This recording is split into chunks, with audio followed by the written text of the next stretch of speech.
Saya tegaskan kembali bahwa hal-hal di luar itu yang bersifat seremoni, upacara, merayakan ulang tahun ini, ulang tahun itu, hari ini, hari itu, kita tidak anggarkan.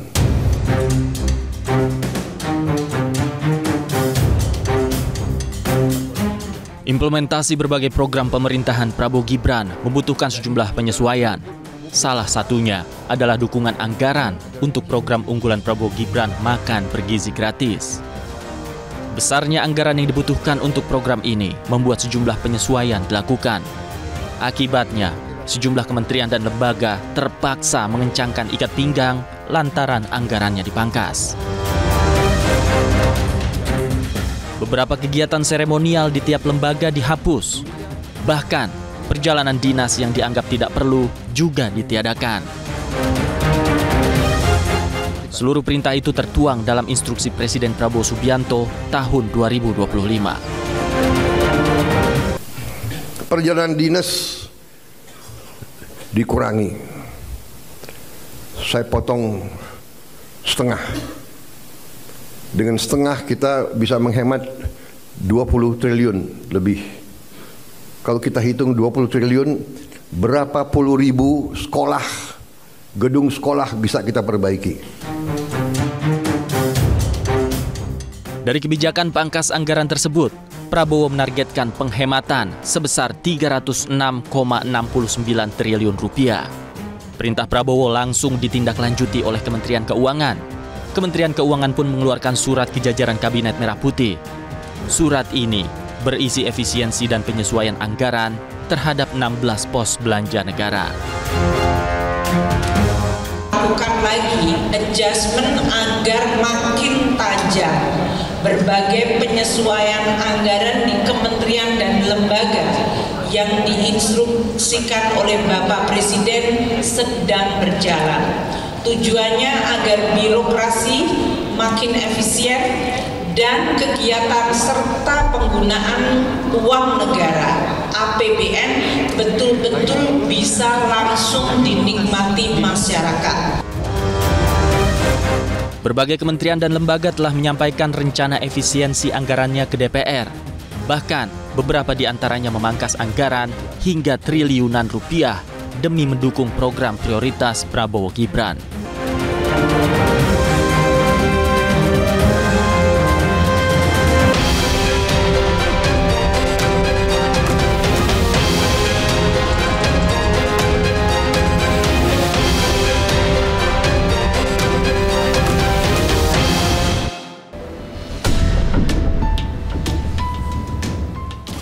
Pemirsa, Badan Kepegawaian Negara atau BKN tengah menjadi sorotan publik lantaran muncul adanya wacana 2 hari work from home dari total 5 hari kerja dalam seminggu.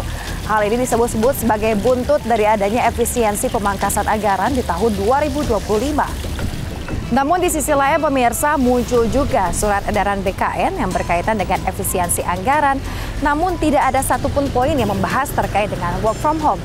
Lantas bagaimana upaya BKN untuk menyiasati pemangkasan anggaran? Saya akan coba bertanya langsung kepada Kepala BKN yakni Profesor Zudan Arif Fakrullah.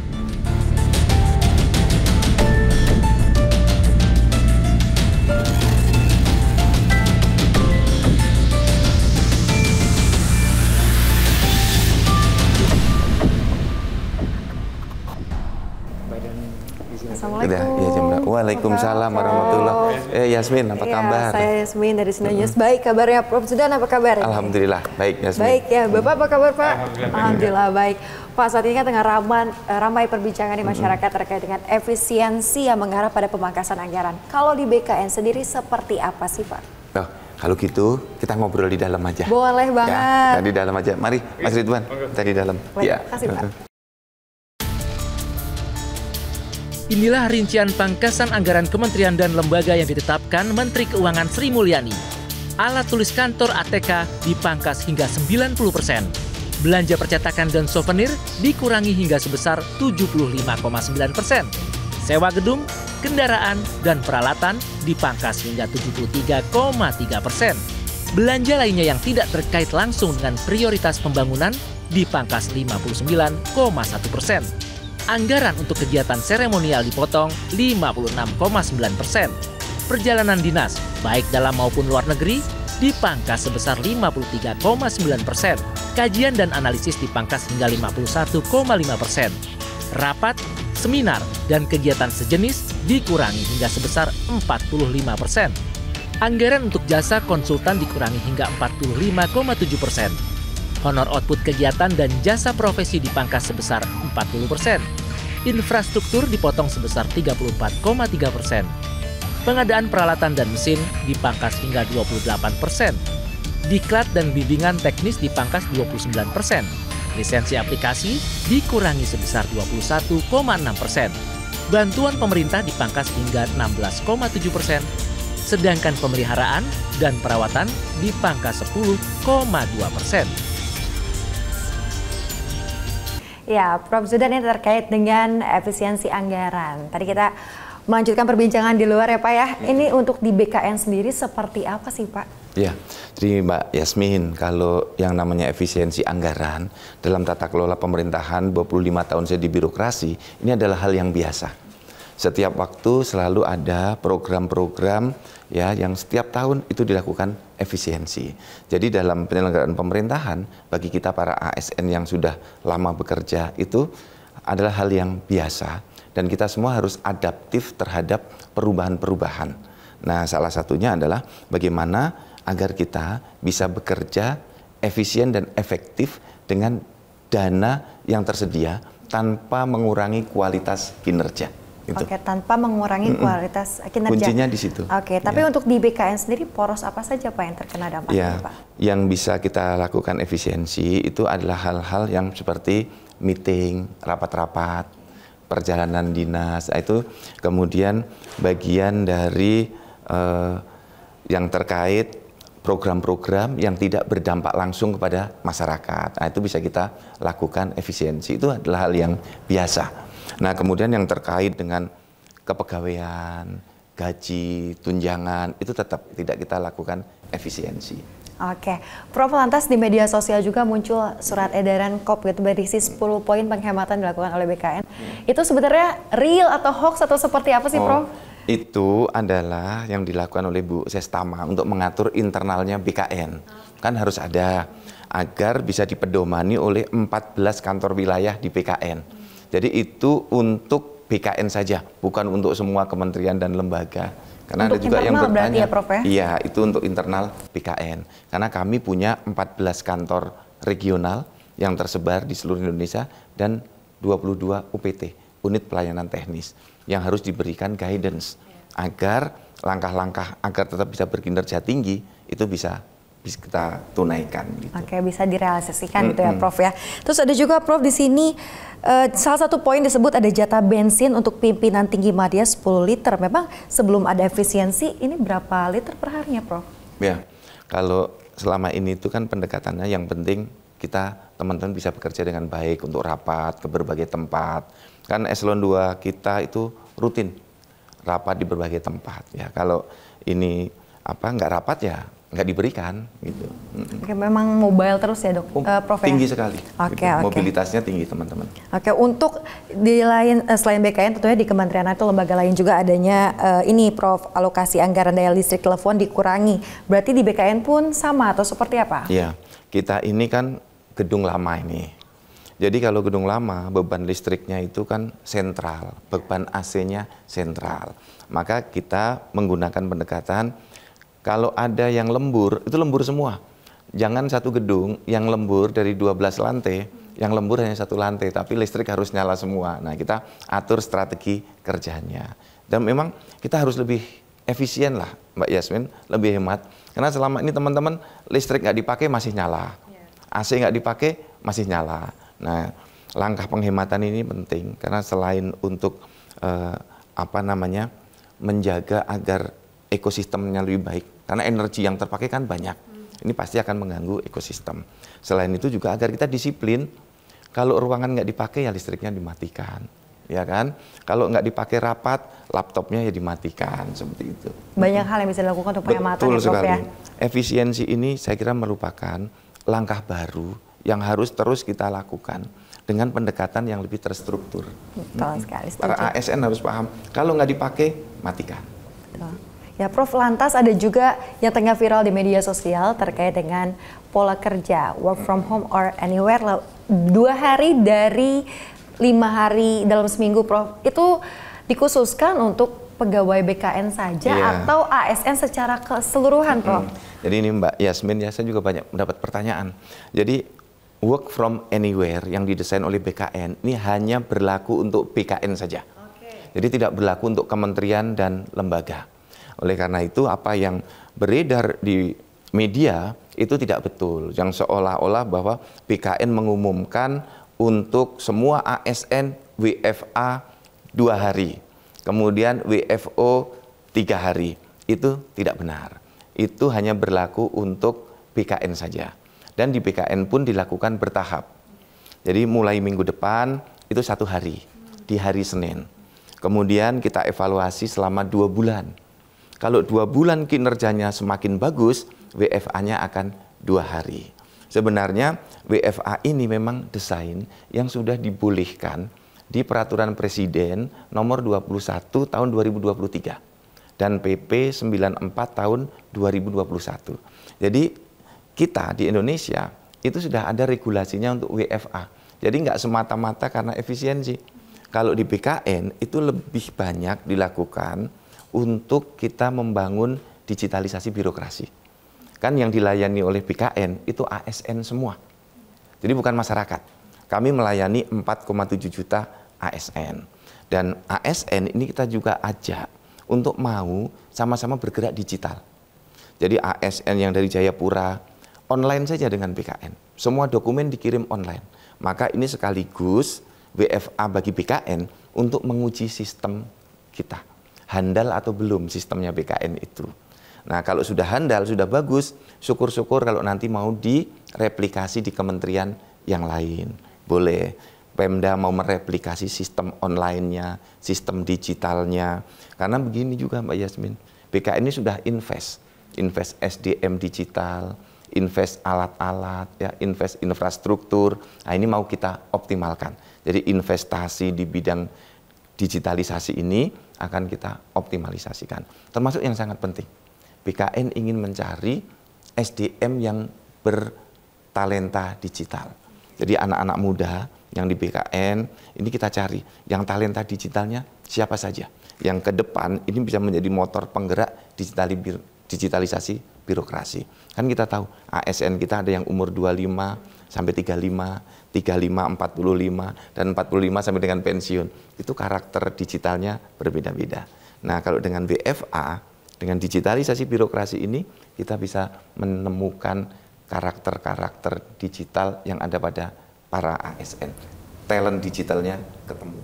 Oke Prof, kita akan stop dulu. Kita akan kembali melanjutkan perbincangan terkait dengan work from anywhere. Usai jeda berikut ini, tetaplah bersama kami di One on One.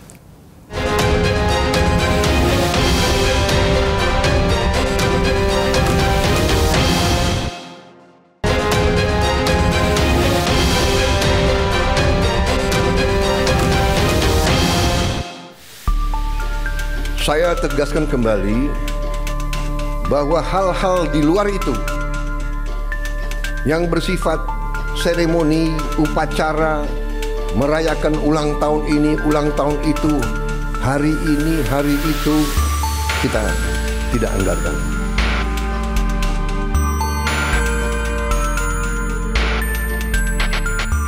Efisiensi anggaran yang memangkas berbagai anggaran di kementerian dan lembaga berdampak pada sistem kerja pegawai negeri sipil atau PNS di lingkungan Badan Kepegawaian Negara atau BKN. PNS yang semula diwajibkan masuk kantor setiap hari kerja, nantinya hanya akan diwajibkan sebanyak 3 hari kerja.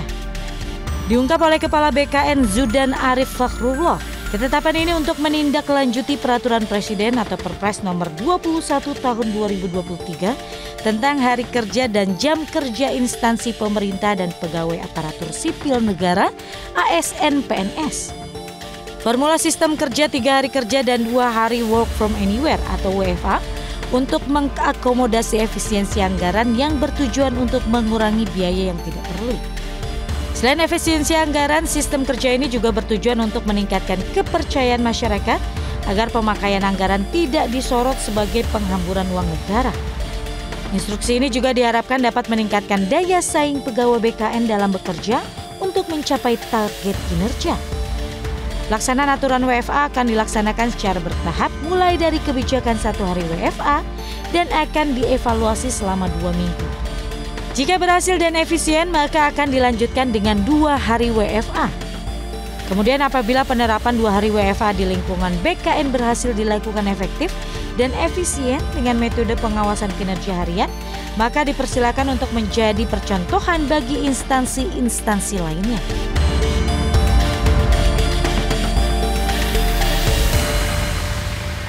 Anda kembali di One on One pemirsa, masih bersama kami di sini Profesor Zudan selaku Kepala BKN. Prof, kita melanjutkan perbincangan terkait dengan work from anywhere. Prof, jika para ASN di BKN ini masuk selama 3 hari begitu ke kantor, kemudian WFA 2 hari, lantas seperti apa bentuk pelayanan kepada para ASN lainnya, Prof? Jadi Mbak Yasmin, sekali lagi yang kita kerjakan ini adalah WFA untuk pegawai BKN. Dan kita lakukan secara bertahap. Jadi tahap 1, seminggu WFA 1 hari, di hari Senin. Kemudian kalau hasilnya bagus, dievaluasi 2 bulan, nanti akan 2 hari. Nah, bagaimana kami mendesain ini? Maka pertama-tama, semua ASN BKN, kurang lebih 2.500 ASN, kita buatkan kinerja harian. Jadi pada hari Senin, saat dia masuk kantor jam 8, ya, dimanapun dia mulai bekerja, dia mulai klik tombol khusus sebagai bukti dia mulai kerja jam 8 pagi sampai nanti dengan jam 4.30. Nah, absen di situ 2 kali. Kemudian di tengahnya mereka mengisi kinerja harian. Nah, ini nanti akan kami terapkan kepada seluruh ASN di Indonesia. Semua ASN nanti harus mengisi kinerja hariannya, mengerjakan apa dan berkinerja apa. Nah, kemudian ini kita evaluasi.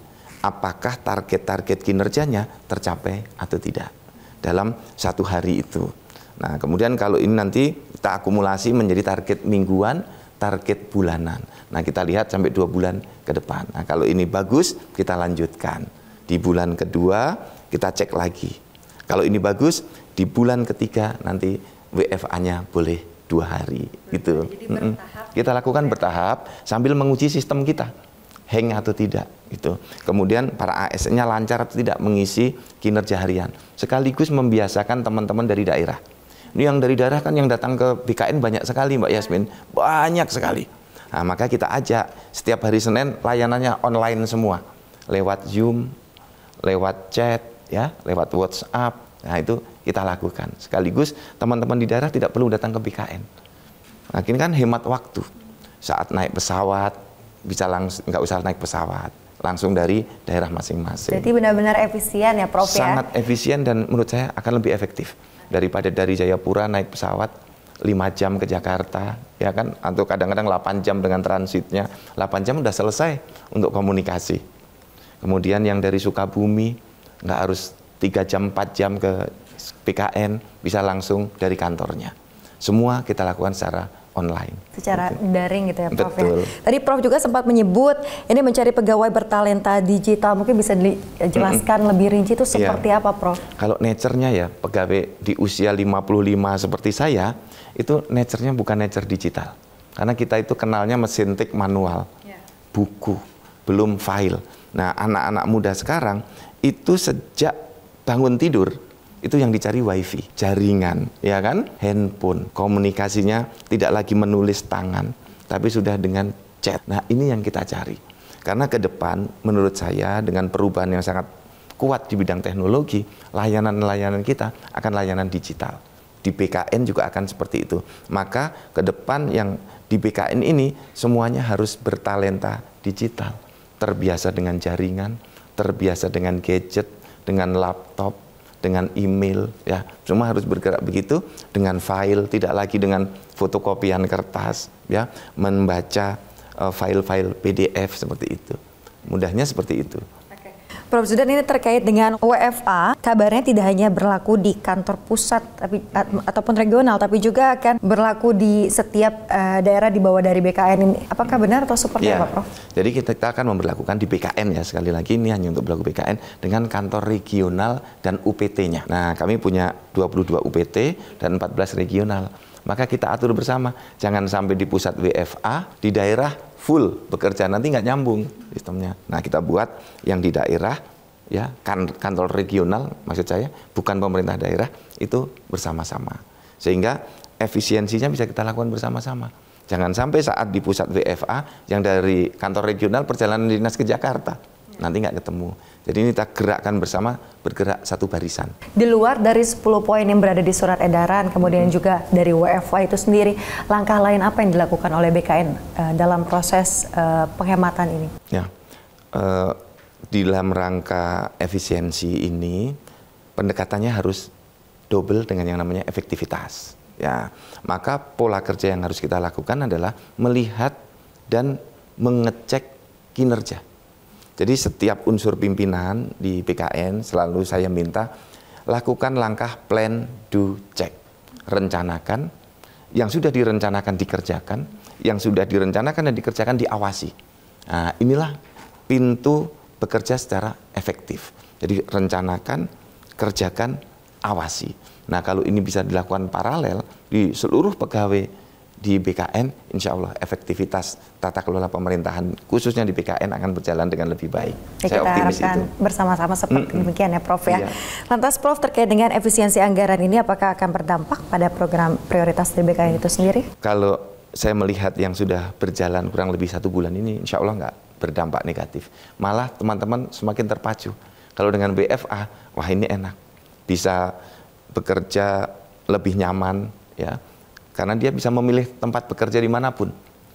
Syukur-syukur bisa membangun harmoni dengan keluarga lebih baik lagi. Oke, baik. Prof, lantas di sini juga BKN berjanji, Prof, meski anggaran dipangkas tetap akan menjaga kinerja. Mungkin bisa dijelaskan lebih lanjut seperti apa, Prof? Ya, seperti yang tadi saya sampaikan ya, yang dilayani oleh BKN hampir semuanya ASN. Sekarang 4,7 juta. Nah, ini kita harus kolaboratif. Para ASN di seluruh Indonesia kalau mau minta pelayanan ke BKN harus menyesuaikan dengan layanan daring, layanan online, layanan digital. Sebisa mungkin dikurangi tatap mukanya. Kan banyak yang datang ke sini nih Mbak Yasmin. Dan kalau semakin banyak tatap muka, itu kita juga khawatir ada pungli atau tidak, ya kan? Ada suap atau tidak. Semakin kita hindari tatap muka, akan menghindari atau abuse of power. Bukan hanya maladministrasi ya, bisa menghindari abuse of power. Jadi GCG, good corporate governance atau good governance ya, bisa insya Allah lebih bagus lagi dengan layanan digital, layanan daring ini. Oke, menghindari banyak hal yang tidak diinginkan, betul, begitu ya Prof ya. Ya Prof Zudan, sejauh ini upaya digitalisasi di BKN sendiri seperti apa sih Prof? Nah, kami di BKN bersama tim ya konsisten untuk bergerak digital. Nah, langkah-langkahnya adalah mendigitalisasi bisnis proses yang biasanya dilakukan secara face to face. Itu kita lakukan digitalisasi. Misalnya orang mengantarkan surat, kan biasanya diterima resepsionis. Sekarang sudah dimasukkan ke dalam sistem yang disebut dengan integrated mutasi. Kita menyebutnya iMut. Atau surat-surat bisa dimasukkan bersama dengan aplikasi berbagi pakai dengan Andri, dengan namanya Sri Kandi. Semua diupload di situ. Tidak perlu lagi orang datang ngantar surat. Tidak perlu lagi surat dikirim lewat pos. Itu nggak perlu lagi. Kemudian juga semua proses tanda tangan. Kita semaksimal mungkin menggunakan digital signature. Tanda tangan digital. Sudah tidak ada lagi cap dan tanda tangan basah. Itu sudah sangat kita hindari. Hanya dipakai ketika sistemnya rusak atau sistemnya bermasalah. Nah, kemudian juga rapat. Kita biasakan dengan Zoom. Dengan berbagai daerah kita Zoom. Selama saya di sini mungkin sudah lebih dari 7 kali Zoom dengan teman-teman di berbagai daerah selama 1 bulanan ini. Nah, kemudian juga kita melatih para ASN kita untuk memiliki digital awareness. Nah, digital awareness itu begini, kalau punya password jangan dipinjamkan orang lain. Passwordnya jangan ditinggal di atas meja. Ya, ini juga bagian dari kesadaran kita untuk membangun talenta digital tadi, termasuk kalau menggunakan perangkat ya yang berkaitan dengan sistem aplikasi kita, jangan menggunakan free wifi. Nah, ini kita kan nggak tahu free wifi itu secure atau tidak. Prof Zudan, ini terkait dengan pola WFA, berdasarkan hasil evaluasi sejauh ini, apakah memungkinkan untuk menjadi role model yang akan diterapkan oleh lembaga ataupun kementerian lain, Prof? Ya, jadi Mbak Yasmin, WFA ini masih untuk BKN yang kami rancang. Kalau nanti hasilnya baik, ada kementerian lembaga lain yang mau mereplikasi, silahkan. Tapi WFA ini sangat tergantung masing-masing kementerian lembaga atau Pemda. Karena karakter pekerjaannya berbeda-beda. Misalnya rumah sakit, itu kalau WFA sulit sekali. Karena pelayanannya harus selalu offline. Kemudian teman-teman yang penanganan bencana, itu nggak bisa WFA. Dia harus selalu bekerja di lokasi on-site. Maka di tahap awal ini, khusus yang kami lakukan ini hanya untuk BKN terlebih dahulu. Prof Zudan, kita akan membahas hal lainnya. Nah, ini di bawah kementerian Pak Prabowo ini sendiri, apa saja yang menjadi prioritas dari BKN, Prof? Tapi jangan dijawab, Prof. Kita akan kembali usai jeda berikut. Tetaplah bersama kami di One on One.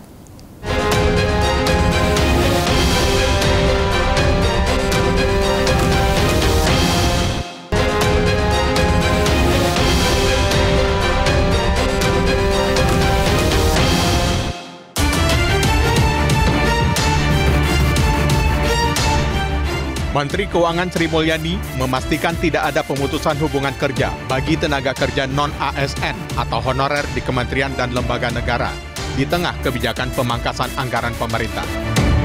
Sri Mulyani menjelaskan, anggaran belanja pegawai tidak termasuk pos anggaran yang terkena pemangkasan.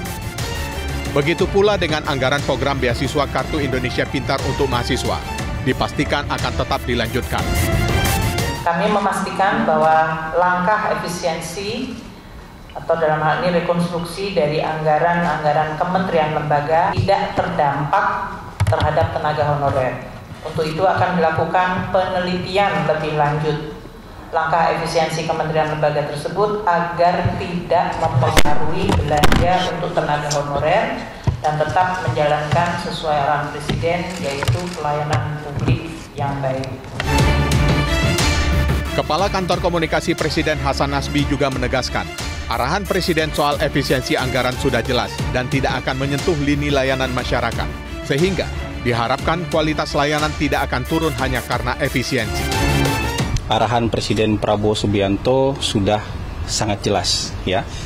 Dalam efisiensi ini, gaji pegawai dan layanan publik bukan termasuk dari item yang diefisienkan ya. Termasuk juga layanan-layanan dalam soal pendidikan. Ya. Presiden Prabowo sangat menaruh perhatian yang besar terhadap pendidikan. Bahkan dari program hasil terbaik cepat dari Presiden Prabowo itu juga mengenai soal pendidikan.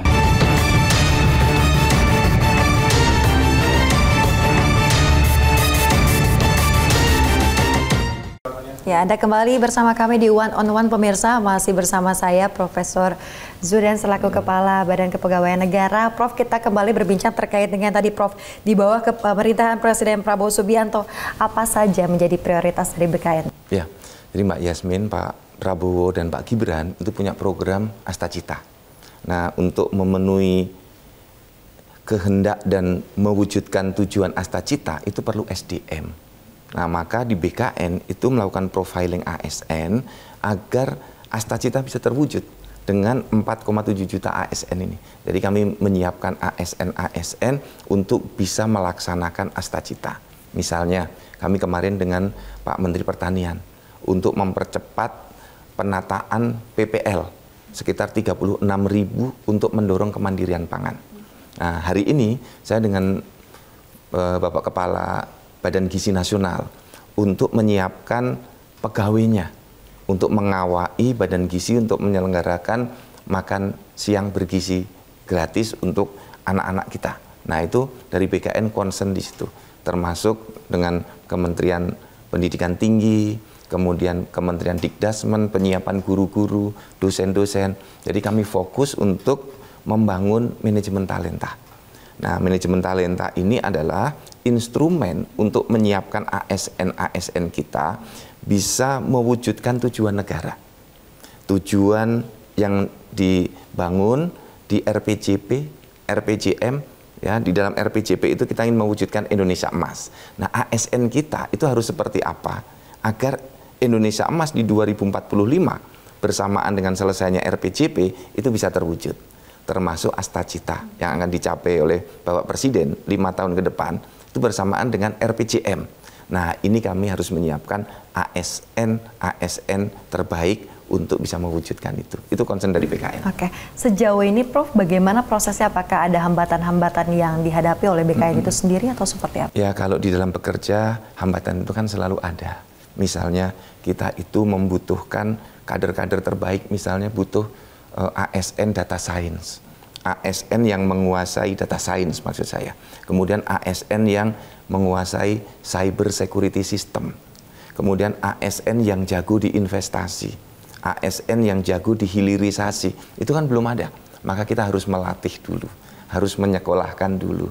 Nah, hal-hal seperti ini saya harus berbicara dengan para menteri, ya kan, menyampaikan Menteri Pendidikan Tinggi perlu prodi-prodi tertentu di kampus-kampus, berbicara dengan para rektor yang untuk menyiapkan program-program studi baru sesuai dengan harapan Bapak Presiden untuk mengisi Astacita. Nah, ini yang butuh waktu.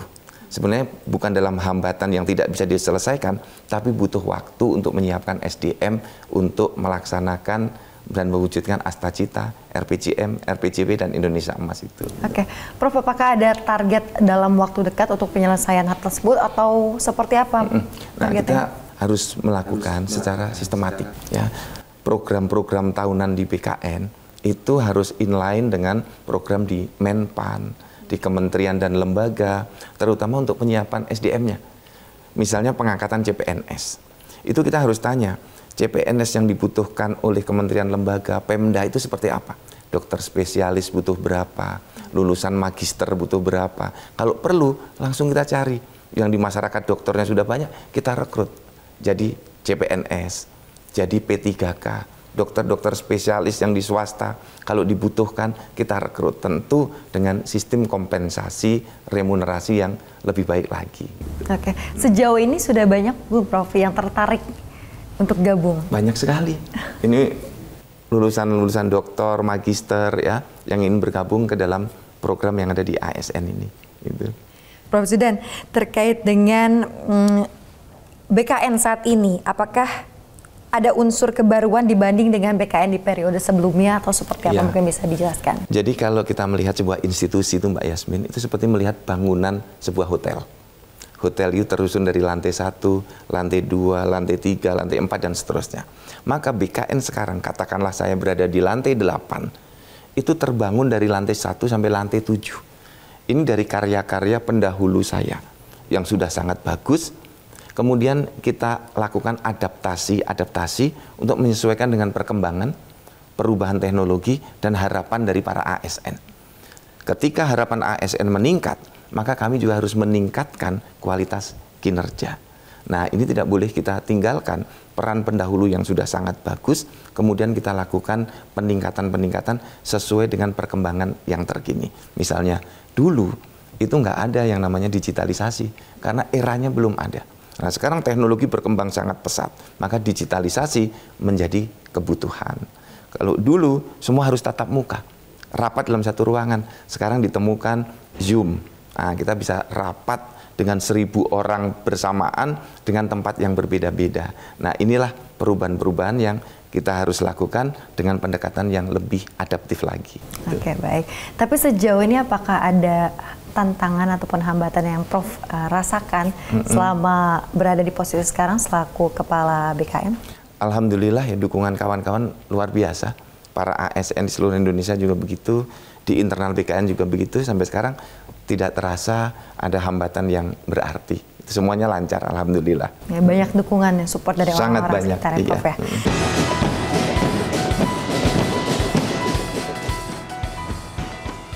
Presiden Prabowo Subianto resmi melantik 961 kepala daerah beserta wakilnya di Istana Kepresidenan Jakarta.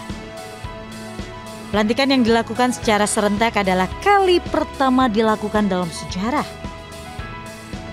Pelantikan kepala daerah digelar di halaman tengah Istana Kepresidenan Jakarta Pusat 20 Februari 2025. Sebanyak 961 kepala daerah yang dilantik terdiri atas gubernur, wali kota, bupati beserta para wakilnya untuk masa jabatan 2025 hingga 2030. Diawali prosesi kirap dari Monumen Nasional menuju ke Istana Negara. Kemudian Presiden Prabowo Subianto memimpin pengambilan sumpah jabatan para kepala daerah. Sebanyak 6 perwakilan kepala daerah maju untuk menandatangani berita acara pelantikan sebagai simbolis dan penyematan tanda pangkat. Di antaranya Gubernur Lampung Rahmat Mirzani Zausal, Gubernur Maluku Utara Shirley Joanda, Wali Kota Singkawang Chow Chul Meng, Bupati Karangasem I Gusti Putu Parwata, Wali Kota Manado Andre Anggo, dan Bupati Merauke Yosep P. Gebze. Dalam pidatonya, Prabowo Subianto meminta para kepala daerah untuk bersatu meski memiliki perbedaan politik. Prabowo turut mengingatkan para kepala daerah untuk bekerja dan membela kepentingan rakyat. Saudara dipilih, saudara adalah pelayan rakyat, saudara adalah abdi rakyat. Saudara harus membela kepentingan rakyat. Saudara harus menjaga kepentingan rakyat kita. Saudara harus berjuang untuk perbaikan hidup mereka. Itu adalah tugas kita. Itu adalah tugas kita. Pelantikan serentak ditutup dengan pemberian ucapan selamat dari Presiden Prabowo beserta Wakil Presiden Gibran Rakabuming Raka. Turut hadir dalam acara ini para pemimpin lembaga negara dan para menteri kabinet merah putih serta para ketua umum partai politik. Prof, ini baru saja kepala daerah dilantik pada tanggal 20 Februari 2025 kemarin, Prof. Dan juga diinformasikan ada kepala pemerintah daerah yang tidak diperkenankan untuk mengangkat staf sus dan tenaga ahli. Sebenarnya itu penjelasannya seperti apa sih, Prof? Oh iya, ini juga banyak saya mendapatkan pertanyaan seperti itu. Jadi Mbak Yasmin, ini ada konteksnya. Waktu kita kunjungan ke Sulawesi Selatan, rapat kerja bersama Komisi 2 dan Pak Wamenpan. Itu banyak pertanyaan dan keluhan dari para kepala daerah di wilayah Sulawesi Selatan bahwa tidak tersedia anggaran yang cukup untuk mengangkat honorer menjadi P3K penuh waktu. Ini di Pemda. Nah, juga berbagai daerah menyampaikan lewat saya, Pak, kami nggak punya anggaran untuk mengangkat P3K penuh waktu semua. Nah, ini kan Undang-Undang ASN mengamanatkan di 2023, ya itu semuanya sudah selesai penataan ASN terakhir 2024. Terakhir. Nah, ini kan sudah lewat waktunya. Nah, alasan yang paling banyak adalah pemerintah daerah tidak punya uang. Nah, kemudian saya memberikan jawaban, kalau tidak punya uang, ya jangan mengangkat tenaga ahli, jangan mengangkat staf khusus. Penuhi dulu kewajibannya untuk menyelesaikan yang honorer menjadi P3K ini. Nah, di satu sisi memang nomenklatur staf khusus, tenaga ahli di Pemda itu tidak ada, Mbak Yasmin. Kalau kita lihat PP perangkat daerah, itu tidak ada OPD, organisasi perangkat daerah, yang bernama staf khusus dan tenaga ahli. Nggak ada. Kemudian kalau kita lihat di peraturan Menteri Dalam Negeri, yang ada adalah staf ahli yang berasal dari ASN. Apalagi di dalam PP manajemen ASN, dalam penyelenggaraan pemerintahan daerah pada khususnya, itu tidak ada unsur lain kecuali para ASN dan political appointee.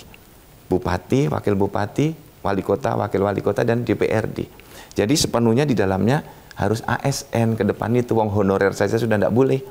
Jadi pegawainya semuanya adalah pegawai ASN yang terdiri dari PNS dan P3K. Nah, memang kalau di pemerintah daerah, nomenklatur staf khusus, tenaga ahli itu tidak ada. Berarti berbeda dengan kementerian ya, Prof? Kalau di kementerian ada. Kementerian ada peraturan presiden yang mengatur tentang staf khusus. Itu boleh. Itu. Kalau di Pemda yang tidak ada. Nomenklatur itu dalam organisasi perangkat daerah mulai dari PP, Peraturan Menteri Dalam Negeri, tidak ada nomenklatur terkait dengan staf khusus dan tenaga ahli. Ya, Prof, berbicara terkait dengan pengangkatan kepala daerah, ratusan kepala daerah yang ada di Indonesia kemarin ini, Prof, mungkin ada pesan dari Profesor Sudan selaku Kepala BKN kepada para kepala daerah yang baru saja dilantik, Prof. Ya, jadi untuk Bapak dan Ibu para kepala daerah semua ini, Mbak Yasmin, saya sebagai Kepala BKN menaruh harapan yang besar kepada Bapak dan Ibu semua agar bisa memberdayakan para ASN. Kemudian mendorong ASN kita sampai pada puncak karir tertinggi. Sekaligus bisa membangun suasana kerja yang lebih nyaman dan produktif. Nah, ini kuncinya adalah profesionalisme. Maka saya mengajak kepada seluruh kepala daerah yang baru dilantik itu membangun manajemen talenta dengan menerapkan sistem merit atau dengan bahasa sekarang membangun meritokrasi.